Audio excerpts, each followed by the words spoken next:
Hello guys, आज हम लोग इस लेक्चर में देखेंगे सेट डाटा स्ट्रक्चर के बारे में कि सेट डाटा स्ट्रक्चर को हम लोग कैसे यूज करते हैं। वैसे अगर आपको बताऊं तो सेट डाटा स्ट्रक्चर जो है वो एक अरे की तरह बिल्कुल व्यवहार करता है, लेकिन थोड़ा सा डिफरेंस होता है। आप सेट डाटा स्ट्रक्चर को अरे की तरह भी बदल सकते हैं। अरे की तरह काम करता है, इसका मतलब ये नहीं है कि आप अरे की सारी फंक्शनैलिटी को आप यहाँ पर ऐड कर सकते हैं। यहाँ पर सेट के जो डाटा स्ट्रक्चर है उसमें अलग अलग मेथड्स होते हैं अरे वाले मेथड्स के कंपेयर में। तो उनको आप कैसे यूज़ करेंगे वो आज हम लोग इस लेक्चर में देखेंगे। तो पहला क्वेश्चन आता है कि अगर सेट अगर अरे की तरह ही बिल्कुल अगर होता है या फिर उसकी तरह ही दिखता है तो हम लोग ने सेट को बनाया ही क्यों जब हम लोग के पास अरे अवेलेबल था। तो जैसा कि आपको पता है कि जो अरे है वो किसी भी प्रकार की वैल्यू को स्टोर कर सकता है, सेट भी किसी भी प्रकार की वैल्यू को स्टोर कर सकता है। लेकिन एक डिफरेंस यहाँ पर आपको मिलेगा, जैसे कि अरे में आप कई सारी वैल्यूज को सेम स्टोर कर सकते हैं। मतलब क्या है कि जैसे कि मान लीजिए मैंने अपना नाम स्टोर किया अरे में सत्यम, तो मैं अगेन सत्यम को अरे में स्टोर कर सकता हूँ। बट सेट डाटा स्ट्रक्चर में आप ऐसा नहीं कर सकते हैं। सेट डाटा स्ट्रक्चर हमेशा यूनिक वैल्यू को रखता है। तो ये एक सबसे बड़ा डिफरेंस है। अगर इंटरव्यूअर अगर आपसे पूछता है कि सेट और अरे में क्या डिफरेंस है, तो केवल आप यही एक आंसर देके आप अपने क्वेश्चन को पूरा कंप्लीट कर सकते हैं कि अरे में डुप्लीकेट वैल्यू स्टोर हो सकती हैं जबकि सेट में स्टोर नहीं हो सकती। तो मैंने यहाँ पर सेट के ऊपर कुछ पॉइंट लिखे हुए हैं, पहले इनको डिस्कस कर लेते हैं, फिर सेट डाटा स्ट्रक्चर को कैसे यूज करते हैं उसको भी हम लोग यहाँ पर देख लेंगे। तो मैंने यहाँ पर सेट डाटा स्ट्रक्चर के बारे में कुछ पॉइंट्स लिखे हुए हैं, तो चलिए पहले उनको पढ़ लेते हैं। जैसे मैंने लिखा हुआ है, a set is a built in data structure that represents a collection of unique values. मतलब क्या है कि सेट जो भी डाटा स्ट्रक्चर है वो हमेशा यूनिक वैल्यू को रखता है। उसके आगे क्या लिखा है, unique is not just unique by value but is as a types. मतलब क्या है कि उसमें जो वैल्यूज होती हैं वो यूनिक्स नहीं होती, वो जनरली क्या चेक करता है, टाइप्स को चेक करता है कि टाइप उस टाइप की वैल्यू दोबारा स्टोर ना हो पाए सेट में। तो ये सेट की हमारी खास बात होती है। मैं अभी आपको दिखाता हूँ कि ये कैसे वर्क करता है। तो एक एक पॉइंट को हम लोग लेंगे और उसको एक्सिक्यूट करते हुए चलेंगे। तो सबसे पहले आता है सेट को डिक्लेयर करना। तो सेट को डिक्लेयर कैसे करते हैं, जैसे कि पहले हमने क्या किया, एक वेरिएबल बनाया और मैं यहाँ पर लिख दे रहा हूँ my set data equal to. अगर आपको सेट डाटा स्ट्रक्चर यूज करना है तो पहले आपको लगाना पड़ेगा न्यू कीवर्ड, फिर उसके आगे लिखना पड़ेगा सेट और फिर पैरेंथेसिस। तो ये लाइन आप लिखते ही, न्यू सेट लिखते ही याद रखिएगा सेट का जो एस बनेगा वो कैपिटल बनेगा। तो न्यू सेट और पैरेंथेसिस लगाते ही आपका एक सेट डाटा स्ट्रक्चर जो है वो स्टार्ट हो जाता है। एक तुरंत जो सेट डाटा स्ट्रक्चर है वो बन जाता है। अगर इसको प्रिंट कराऊंगा तो अभी आप देखेंगे कि यहाँ पर आपका सेट डाटा स्ट्रक्चर प्रिंट होके आ जाएगा। जैसे यहाँ पर मैं जल्दी से प्रिंट कर ले रहा हूँ तो सी यहाँ पर आप देखेंगे कंसोल में यहाँ पर हमें दिख रहा है। मैं थोड़ा कंसोल को बड़ा कर देता हूँ। यहाँ पर लिखा है सेट और यहाँ पे इसका जो साइज है वो कितना है, 0 साइज है। मतलब क्या है, इस सेट के अंदर कोई भी एलिमेंट ऐड नहीं है। लेकिन आपको एक चीज़ यहाँ दिख रही होगी कि इस करली ब्रेसेस लगा हुआ है और इसके अंदर की और वैल्यू भी पड़े हुए हैं, ऐसे लग रहा है। तो ये तो एक ऑब्जेक्ट की तरह लग रहा है, बट रियल में ये ऑब्जेक्ट नहीं होता गाइस। मैं भी आपको दिखाता हूँ कि कैसे। अब देखिए मैंने क्या किया, मैंने इस सेट का जो पैरेंथेसिस लगा था इसके अंदर मैंने स्क्वायर ब्रैकेट लगाया और मल्टीपल वैल्यूज को हमें स्टोर करना है। अगर मल्टीपल वैल्यूज अगर आप स्टोर करना चाहते हैं तो स्क्वायर ब्रैकेट के अंदर आप वैल्यूज को पास कर दीजिए। तो मैंने यहाँ पास कर दिया 10 कॉमा, फिर एक वर्ड पास कर देते हैं, जैसे मैं यहाँ पर लिख दे रहा हूँ हेलो। तो आप देखेंगे यहाँ पर कंसोल में अब हमारी वैल्यूज प्रिंट होने लगी, जैसे कि करली ब्रेसेस के अंदर 10 आ गया, फिर कॉमा लगा के हेलो यहाँ पर आ गया। तो हमारे यहाँ पर सेट में टोटल 2 वैल्यूज पड़ी हुई हैं। लेकिन आप देखिए करली ब्रेसेस जरूर लगा है, लेकिन यहाँ पर ये ऑब्जेक्ट की तरह व्यवहार नहीं कर रहे हैं। ऑब्जेक्ट में की भी होती है और वैल्यू भी होती है, लेकिन यहाँ पर हमारे पास केवल क्या है, वैल्यूज है। तभी मैंने आपको स्टार्टिंग में बोल दिया था सेट जो होता है वो ऑब्जेक्ट की तरह नहीं है, वो कैसे अरे की तरह व्यवहार करता है। अरे की तरह कैसे व्यवहार करता है उसको भी हम लोग अभी आगे देख लेंगे। अब एक चीज़ देखिए, जैसे मैंने यहाँ 10 स्टोर किया तो मैं अगेन 10 स्टोर नहीं कर सकता। अगर मैं कॉमा लगा के 10 अगर यहाँ पर लिखूंगा तो आप देखेंगे कंसोल में कोई भी 10 एक्स्ट्रा ऐड नहीं होगा। क्यों? क्योंकि सेट का काम क्या है, यूनिक वैल्यू को स्टोर करना। और वो यूनिक चेक कैसे करता है, पहले टाइप चेक करता है और फिर उस टाइप में उस वैल्यू को चेक करता है। जैसे कि मैंने यहाँ पर 10 पहले स्टोर किया तो 10 कौन से टाइप का है, नंबर टाइप का है, उसकी वैल्यू क्या है 10 है। तो अगेन जब मैंने स्टोर करने गया तो उसने फिर चेक किया कि 10 जो आपने स्टोर किया वो कौन से टाइप का है, तो उसने कहा नंबर टाइप का, वैल्यू क्या है 10 है। तो वो क्या कहेगा कि हमने तो पहले से ही नंबर टाइप का जो 10 है वो स्टोर करके रखा हुआ है, तो दोबारा स्टोर नहीं कर सकते। लेकिन अगर इसी 10 को अगर मैं एक स्ट्रिंग के अंदर बंद कर दूं तो ये हमारा यूनिक हो जाएगा। तो सी यहाँ पर आप देख रहे हैं ये जो पहला 10 है वो एक नंबर टाइप का है, जबकि लास्ट वाला जो 10 है वो एक स्ट्रिंग टाइप का है। तो यहाँ पे इसका टाइप चेक होते हैं और फिर टाइप के बाद हमारी वैल्यूज चेक होती हैं। तो आई थिंक गाइस आपको ये पहला पॉइंट जो मैंने लिखा था वो समझ में आ गया होगा। यहाँ पर जो लास्ट लाइन लिखी थी, unique is not just unique, मतलब वो यूनिक नहीं होती by the values but also by type, मतलब वो टाइप को देखकर यूनिक होता है। अब पढ़ते हैं नेक्स्ट पॉइंट को। तो नेक्स्ट पॉइंट लिखा है it allows you to store and manipulate distinct values ensuring that no duplicate allows. मतलब कि वही पॉइंट है ऊपर वाला जैसा भी हम लोग ने लिखा था कि भैया डुप्लीकेट वैल्यूज को स्टोर नहीं कर सकता, वही चीज यहाँ पर लिखी हुई है। अगला पॉइंट यहाँ पर लिखा हुआ है हेयर साइज प्रॉपर्टी वर्क। मतलब क्या है, अगर आपको सेट का साइज निकालना है या फिर सेट की लेंथ निकालनी है तो उसके लिए आपको लेंथ कीवर्ड का यूज नहीं करना, आपको यूज करना पड़ेगा साइज कीवर्ड का। जबकि अगर आपको याद हो तो अरे में हम लोग लेंथ कीवर्ड का यूज करते थे और हमें अरे की लेंथ मिल जाती थी। बट यहाँ पर ऐसा नहीं होता, यहाँ पर कीवर्ड्स जो होते हैं वो बदल जाते हैं।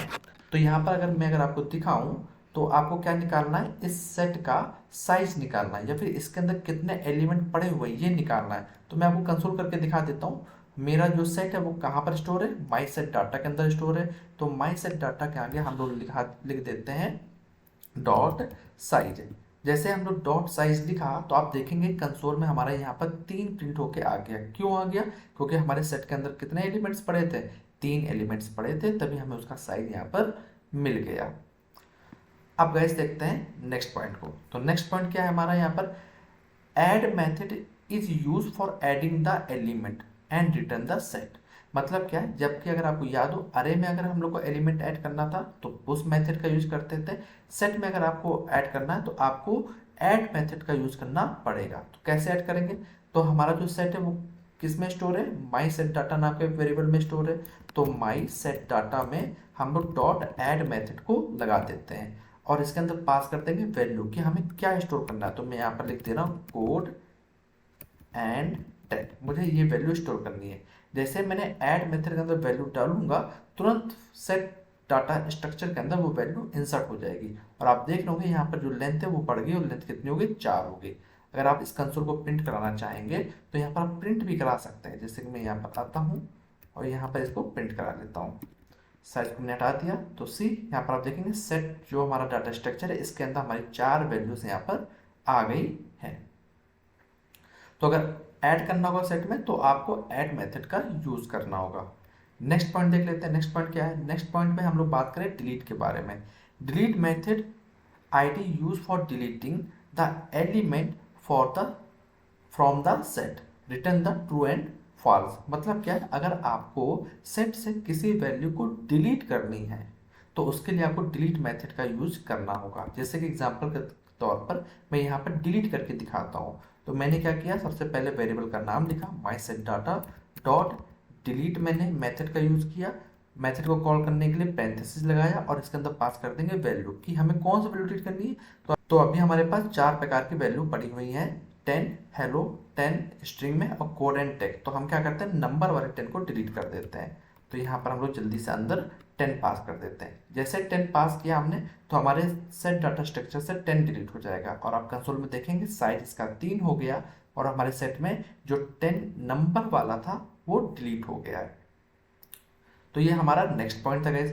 अगला पॉइंट देखते हैं क्या है, has method is used for checking the element for present या नॉट। मतलब क्या, सेट के अंदर आपको ये चेक करना है कि कोई एलिमेंट प्रेजेंट है कि नहीं है, तो उसके लिए आपको यूज करना पड़ेगा हैज मेथड का।